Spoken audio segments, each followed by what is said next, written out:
Non veg తిన్న రోజు no lip lock. అంతేకాదు నా గ్లాసు చెంబు సోపు ఏవి ముట్టుకోకూడదు. నా బ్రష్ పక్కన నీ బ్రష్ కూడా ఉంచకూడదు. ఏమరంచు మీద ఉంది పుంజు. సచిన్ బాగా తలనొప్పిగా ఉంది, ఒక టాబ్లెట్ తెచ్చిస్తావా? టాబ్లెట్ కి ఫిష్ ఆయిల్ వాడతారు. అసలే నువ్వు వెజిటేరియన్. వెళ్ళి పడుకో, తగ్గిపోతుంది. పెట్టలేడా?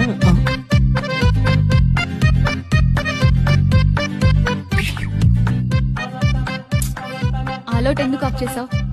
దోమలు ఎక్కువగా ఉన్నాయి. ప్రాణహింస చేయకూడదు, మహాపాపం. సచిన్ నా వ్యాలెట్, వ్యానిటీ బ్యాగ్, జాకెట్ ఏం కనిపించట్లేదు. విసిరి పడేశా. ఎందుకు? అవన్నీ లెదర్ ఐటమ్, జంతు చర్మంతో చేస్తారు, అందుకే.